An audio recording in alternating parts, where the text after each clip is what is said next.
So my name is Ulf Sandmark. I will speak about the connection. Will we allow the financial crisis lead to war, to world war? Because everyone is looking into the danger of the Iran war, and it's evident there is a connection, but no one speaks about it. It's actually the most taboo thing you can speak about in economics, that there is a connection. So my background, I have to say that a little bit about my background. I'm an economist from the Stockholm School of Economics, but I was never really active as an economist except as a teacher, but because I became a political activist. So I became active in this LaRouche movement, EIP, and therefore I get every day information about what is going on internationally in the financial crisis. So we speak every day with the groups from other countries, and then we pick up the news, what is going on. So that's why I can tell a lot about what's going on. But I'm here as a private person, and we discuss we have different ideas here, but we have the platform about the financial crisis. So what I will speak about is this situation where we are heading to war, and these bankers around us here, they are so well paid, they have these very nice flats, they have these enormous responsibility, they say, but we are heading to a world war. Are they really responsible to allow this, to the world to get into war just to save these banks? So this is the sub-subject, you can say. But so I will ask kind of questions, and if you can answer the questions, it's okay during the speech. But basically, I will make the presentation in a question-answer form. So the first question is, why is has the use no future? So why is there no jobs and houses for young people? And the question there is it just here? Is it just here in Sweden? No. No. No way. So there is a reason why there is an Occupy movement everywhere, because it's global. It is a system of runaway debt that is looting us, and it's like an empire that is dominating us with this debt that is put on the world. And this is a very aggressive system. It's enslaving people, making poor people are working for nothing to produce for us, and we pay because we have no jobs, just with debt. So we are building more and more debt here just to have the system functioning. And so if there is this global system, it has a center. Where is the center of the creation of these debts? Banks. Yeah, banks. So we have to go, where are the banks? Where is the center of the banking system? Global. Where? Global. Yeah, they're global. They're everywhere. They have connections everywhere, but it's not everywhere that they are the biggest. The center. Where is the center of the financial system? Well, the U.S. Wall Street. There's a reason we are in Wall Street. That's right. But actually, the biggest financial center in the world is not New York even. It's London. London is the biggest. It's also the place where you have the trade with the raw materials and such very crucial control points of the world. So what you have is London. So it's actually a British control system. And if you look very much to the biggest financial system, it's not the banks actually. It is called the shadow banking. It is the hedge funds. The hedge funds are much bigger. It's called riskkapitalbolag in Swedish also, but it's hedge funds. And they are not even based in London. They have the offices in London and New York and so on, but the base is in the tax havens. They are in the Caribbean, in Bahamas, in Cayman Island, in the Channel Islands. So actually, if you look to where are these places, these are really the oligarchy controlling. It's the British Empire that control these tax havens. So they are controlling the biggest part of the financial system, which is the shadow banking. And so you have actually a control point for this global system. And so then the next question, when is the globalization starting? When did it start? Anyone knows? When the word globalization, because of course you had international economy a long time ago, but actually the phrase globalization, when did it come up actually? When did we get this latest phase of this global system? Do you remember? Well, no, it was much later. Because before you didn't have globalization, because you had the Cold War. Then you had the whole East Bloc and communist system, and that meant that you had the whole parts of the world that was not part of the global system. Sorry. Yeah, 89, 90. When the wall came down, then the Western world won the Cold War. So the East Bloc collapsed, and you had the system that was based on that there was no military threats anymore against the world because the Soviet Union collapsed, and therefore you had a military domination by the West of the rest of the world. So actually, this is when the word globalization started. It was after the Cold War. And so next question is, what is the most forbidden thing to say about globalization of the world economy? What is the most forbidden? Basically we said it just now. But what is the most forbidden thing you can say about globalization? Said that World War III is going to break out or something. Yeah, not really, but it is connection with military. Oh yeah. There's a connection between military control, world domination, and globalization. This is something that you're not allowed to speak about, because everything of this,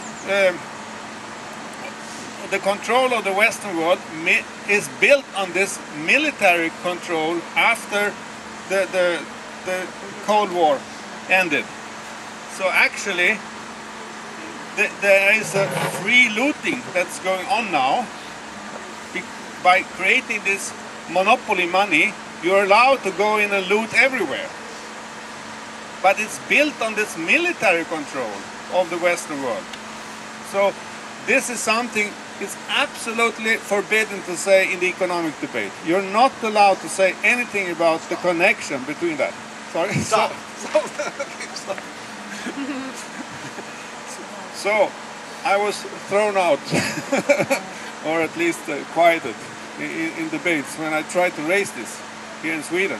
But it's actually the discussion about freedom in the economy is so big.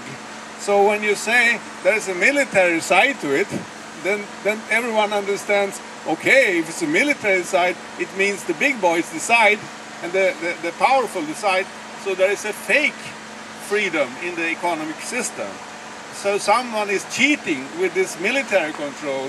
So then the whole idea about free market, free trade, everything like that goes out of the window.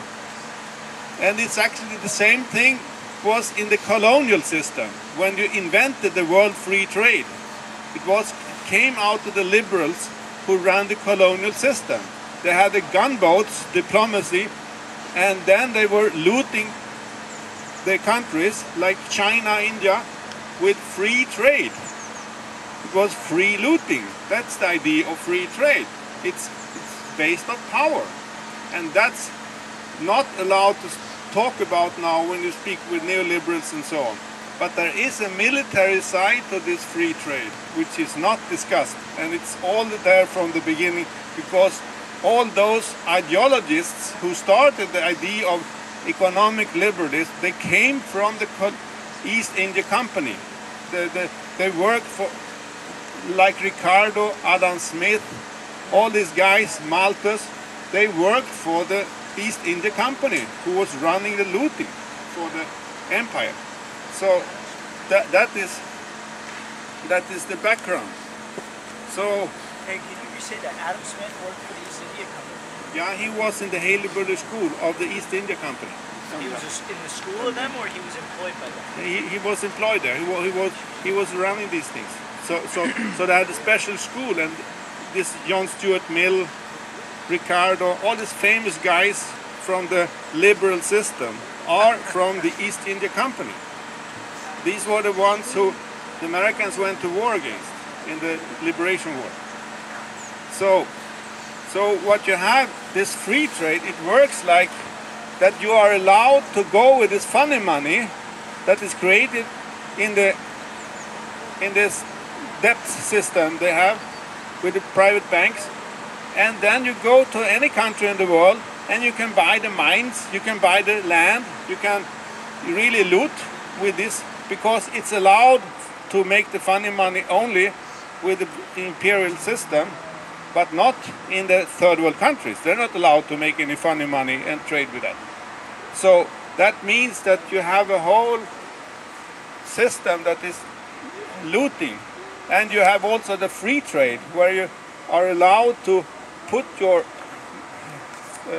dump your extra food into the markets of the third world, and you close down the agriculture of the third world, and people have no real income, so they have to move or sleep, go to the cities. So. Was this funny money? Yeah, the funny money is the one we have discussed very much, that you can create. You are allowed in this system here, when you have the unregulated financial system, to create money in the banks. So the banks can create from little small capital from the state. They can create 90% of the money that is created, 10 times more. Yeah. So it is allowed with a leverage system, with a multiplicator system in the banks, that you can create much more credit. So it's called fractional reserve banking and so on. So it's, I think you know that, huh? Yeah. So this is the funny money. You are allowed to do uncontrolled creation of debt and put people to debt with that. So that's what I mean, the funny money. So anyway, the connection then between weapons and money for empires. If you have a situation when you have weapons but no money, can you solve that problem? If you have weapons and you have no money, how do you solve that problem? Go to war. Yeah, but if you are a private person, You borrow money and buy weapons. Right? yeah, but I take the gun and go and borrow money from someone. So it's really easy to use the gun, you know, to get money. So actually, this works also for empires. But it's a problem when you go to go to a friend and say you want to get his money by robbing him, you know.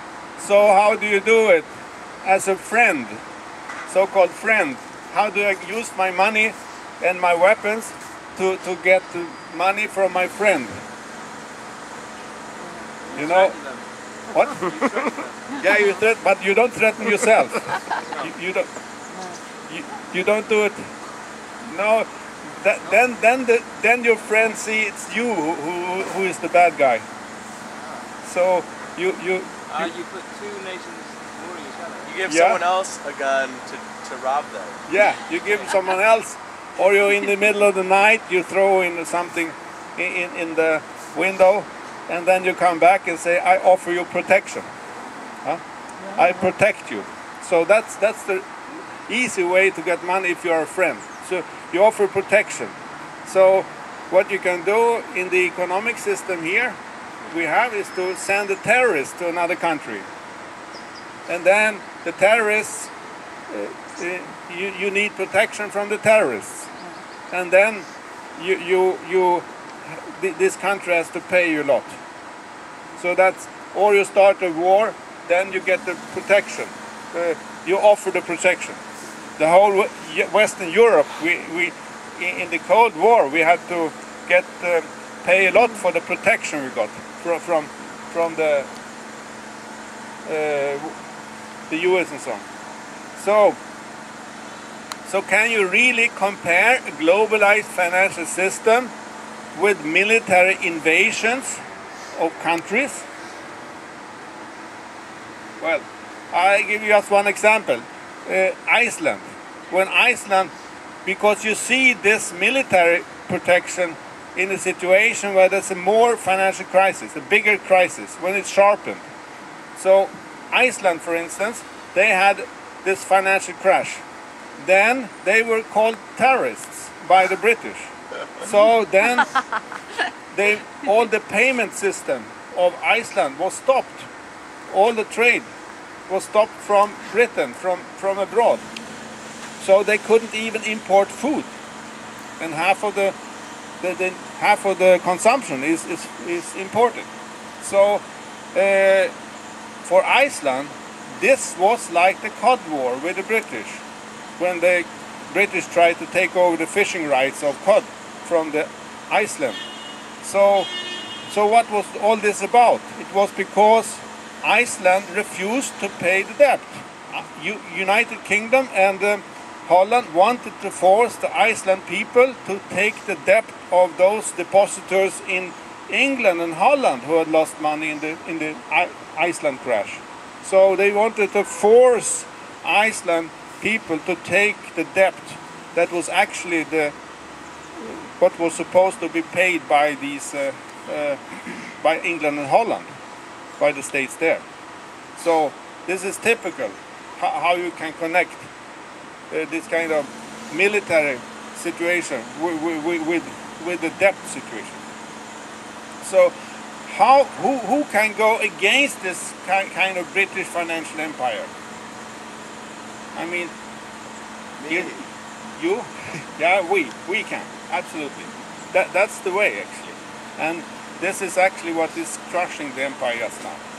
Anyway, Iraq, can they go against this empire?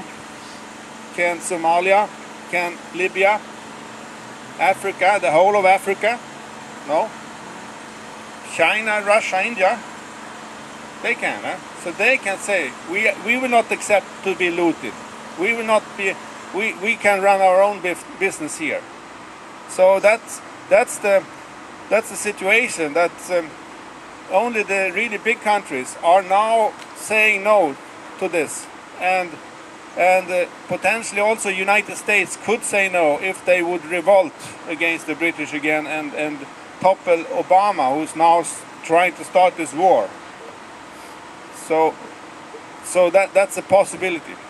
So then the question is, when is the empire forced to start a war against superpowers like China, Russia and India? When do they need to start that? Because so far they haven't needed it. So when do they need to confront Russia and China and India?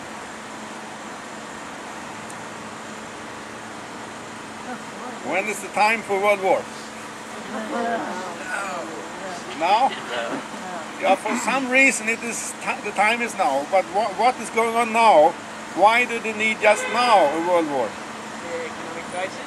Sorry? The crisis? Yeah, because of the financial crisis. Yeah, but why do you need to start a World War because of you have a financial crisis? Because it makes a production of the goods. Like when you make war, you make a production of the goods that make the industries. Yeah, he says that when you make a war, you will start a war production. So that will help you in one way.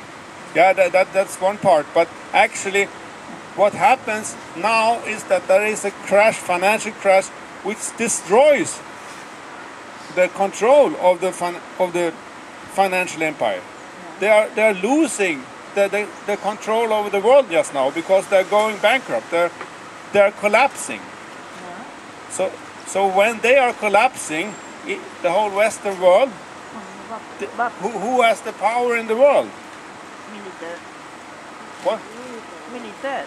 Yeah, the military will go over to this Russia, China, India, who is still developing, who is still not making suicide economically. They're building their countries. So that means that the time for war is when we are collapsing, when there's a financial crisis and everything breaks down. But then you have to, then you know generally when the war will start. But exactly when will it start? So the answer to that is when the money for the banks is finished, when they don't get any money more. Then we get into the resistance here actually. So it's not a totally bad thing, but the money is now running out for the banks. They're not getting any money anymore because they try to get the money from the bailouts on the nations. They can print money. Yeah, I get into that. You can print money. That's the thing. That's one thing, absolutely. And that's what's being discussed now. But it's also being stopped. So anyway, the national bailout packages is finished. They can't get any more national bailouts from Greece, for instance. Greek banks, can they get any bailout? No. Irish banks cannot get any bailout anymore. The state is totally in debt. Italian banks cannot get any more. Even German, French and American banks cannot get any more money from the nations because they're bankrupt. So because the nations have so much. So then the Eurozone tried to put together bailouts. But this was also stopped. They tried to put together this record bailout package of 1,000 billion euros 2 weeks ago. And this was not, it did not function. So what they now want to do is they're doing austerity. They're trying to loot Greece, Italy, the countries with Portugal, Ireland. But will they get money from looting? I mean, to save the world banking system from Greece? No. I mean, Greece is too small, huh? To loot Portugal, it's not enough. To loot even Italy, it's not enough. Because when you loot the country, you destroy the economy. The economy falls faster than you loot it, actually. Because it's cannibalization. You cannibalize it. You take out a foot, you take out the arm, and then the human body doesn't function anymore. So this is with economy also. They loot it, they destroy it. So that is also what they do now is they try to put dictatorships to these countries, but they will not be able to save the financial system by looting. It's not possible. So what they now are trying to put together is this international bailout. So that was also last week in the G20 meeting. They wanted to bring in money from the whole world, from China, Russia, India, and Brazil, and Norway, and the Gulf states, to get money to the IMF to bail out the banks of Europe. Did that work? No. They said no. China was smart enough to say no. Why should we bail out these rotten banks in Europe and the Euro system? And Russia said the same. Brazil said the same. Norway said the same. So we have no money from the International Monetary Fund because there is a resistance. People will not pay anymore for this kind of bailouts. And then, so then, if no nation is coming up with money, even for international help, then you are ending up with your solution, printing the money. So there was a meeting in the U.S. to ask the Federal Reserve to print money to help Europe, and that was also last week or 2 weeks ago. They have been printing a lot of money, the Fed. Yeah, exactly. They have been printing money. It's called quantitative easing 1, quantitative easing 2, but now they were supposed to decide on the quantitative easing 3. That was to print more money. But there is now a resistance in the Federal Reserve by governors from Texas, from Kansas, from Chicago, who are resisting this. They don't want to have any more bailouts. It's a popular protest also from business. They don't want to support the banks. So Federal Reserve and Bernanke was not allowed to print the money.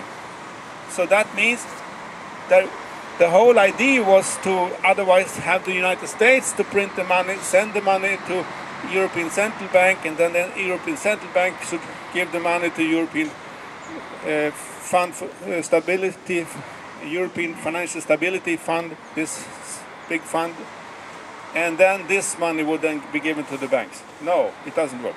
So now the last possibility that is now being discussed is to print money in the European Central Bank. So the whole financial press, the whole week has been screaming, print money in the European Central Bank. This is the European Central Bank must be the lender of last resort. And this And Germany remembers the inflation of post First World War. Yes, Germany remembers the inflation of like First World post. So they are resisting that printing. So that means the Germans are furious against this thing. So it's a resistance. So actually, what goes on now is a resistance that stops it. The idea was to print the money in this European Central Bank. Then the European Central Bank should go to buy all these bonds from Italy, from Greece, and so on that are on the books of the banks, and pay cash instead. And in this way, you would relieve the banks of the losses of these euro crisis.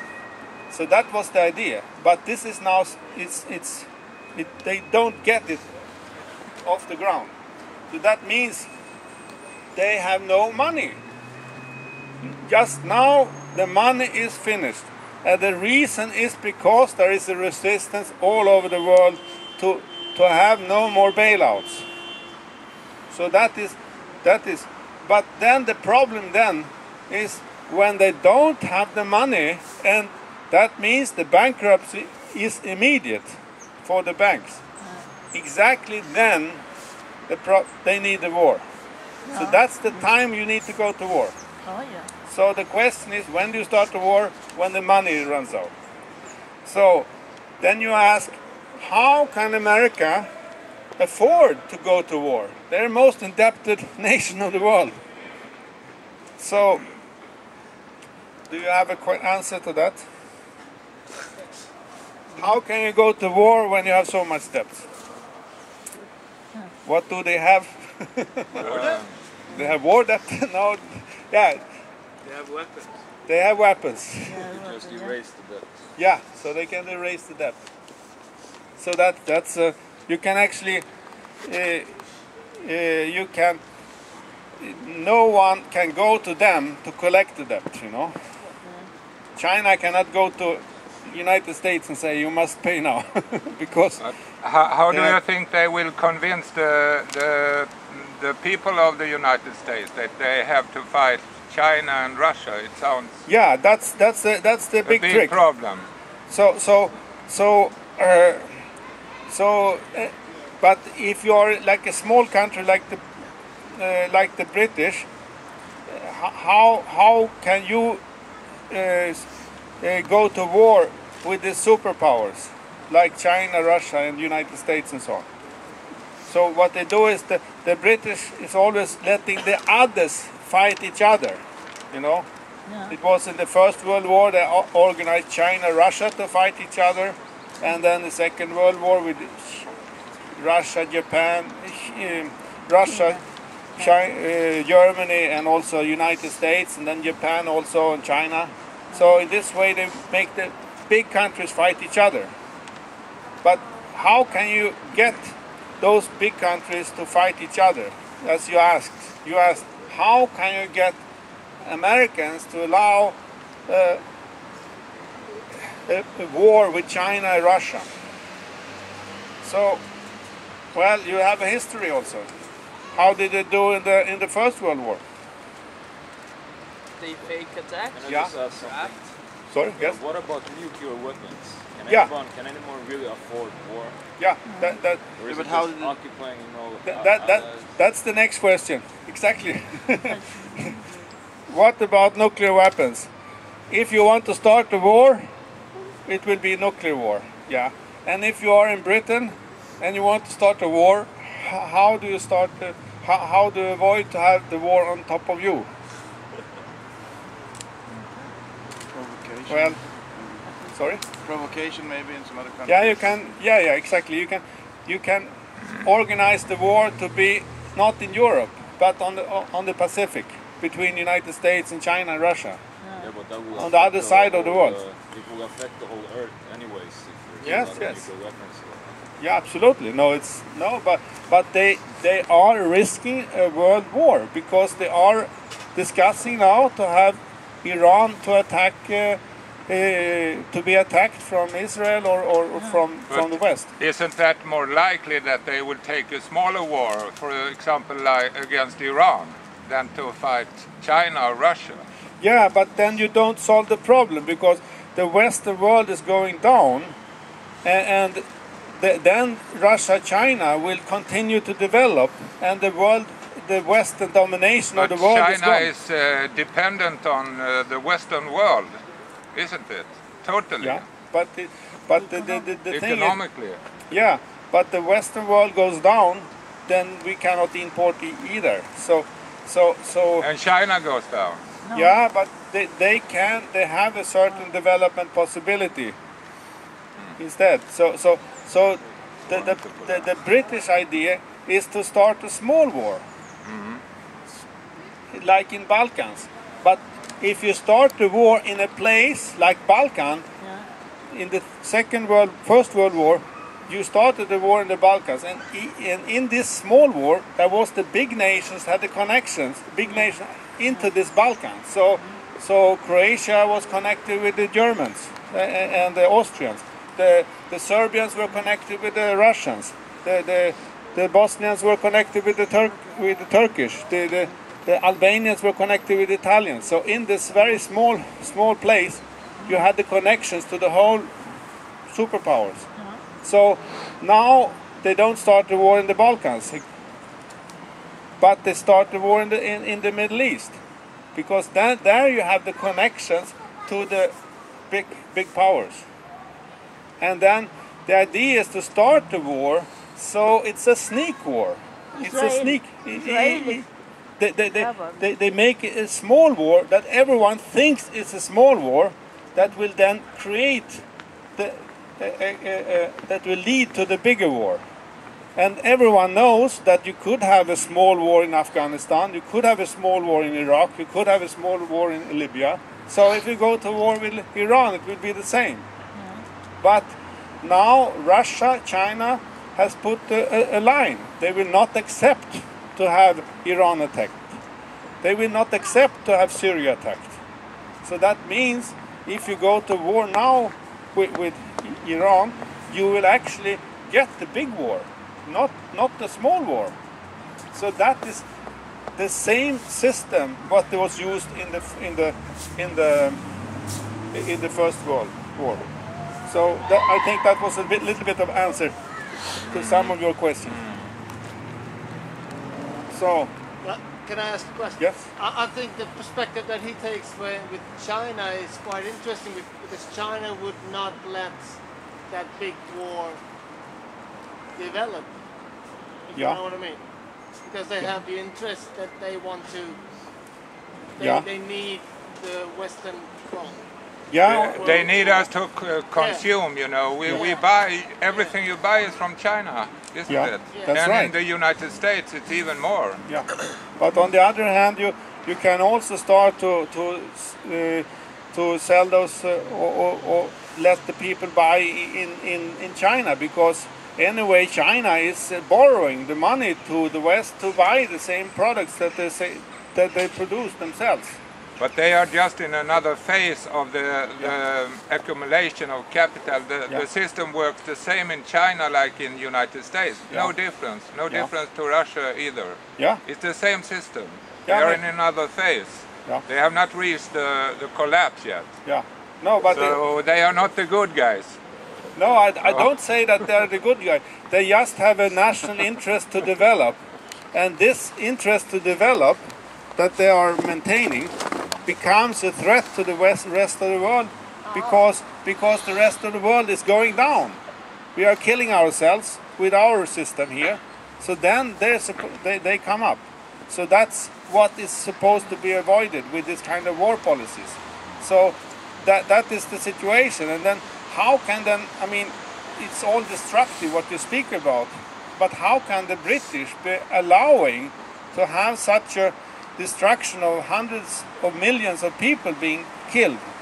Then you have the problem there with the British ideology and the leading ideology there, because the leaders of the British families and even the Prince Philip and this guy Lord Attenborough, you can hear the speeches where they speak about we have to reduce the world population to 1 billion from 7 billion today.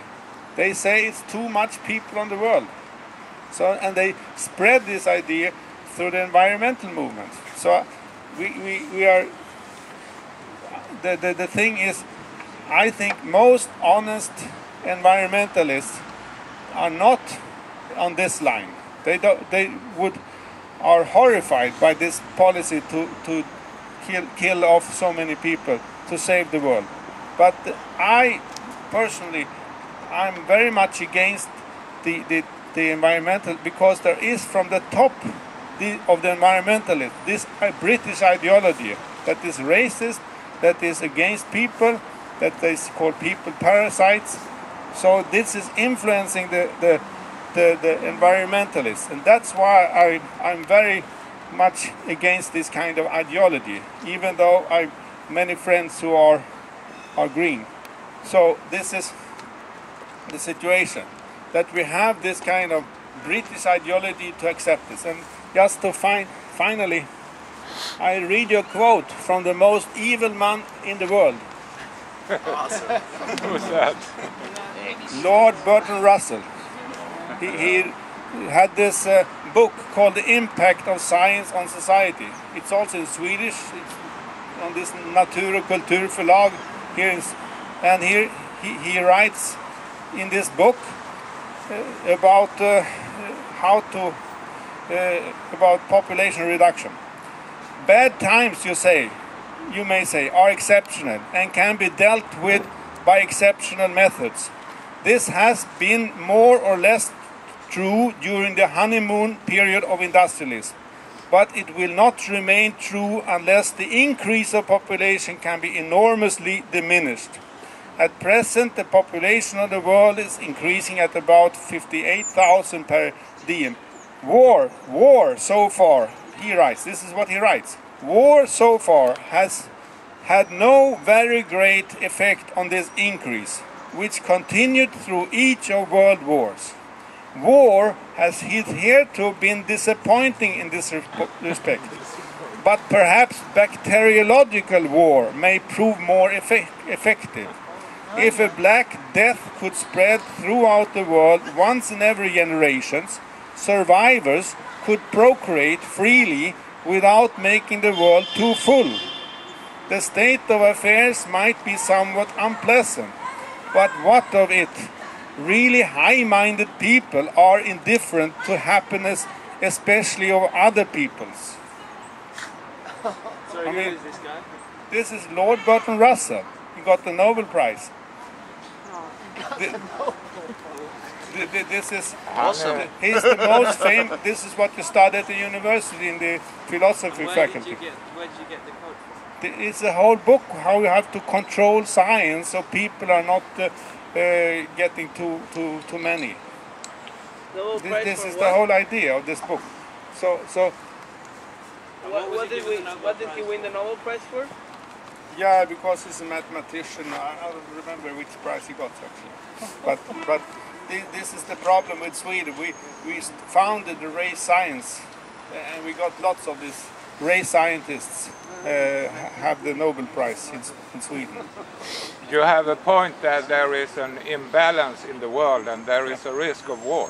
Yeah. I think you have a point. Okay. But I'm optimistic. I think the revolution will become... Yeah, that's what it was. So absolutely. That's why we are here. So I will not be... Can I say something? So people which they are from Jewish nation, they make rules in our world because they are famously... Can I answer that a bit? Because the thing is that Lord Bertrand Russell is not Jewish. This is oligarchy. They are going to destroy Israel by allowing Israel to attack Iran. Yeah. This will destroy Israel. The biggest fight against the war in the world just now is inside Israel, because the whole there is total fight against the government. They don't want Israel to do this attack from even the military, from even the security services. They say that we should not have this attack. This is not a part of a. It will destroy the whole of Israel. This policy. So. But just let me just conclude so we can have a discussion. The thing to avoid this crisis is to let the banks go, let the speculation go bankrupt. We must see to that the debts are going bankrupt. So they are eradicated. So by eradicating the debt, they have no real reason to go to the war. They don't have the power anymore of using this funny money, this debt to loot the world. So actually the idea to win over this war problem is to eradicate the debt with this bank separation, and then let every country take control over the debt situation so they can put people to work instead. So that's the way to avoid the war, is actually to solve the financial crisis. That's the real way to get out of this war situation. So that's what I wanted to take up.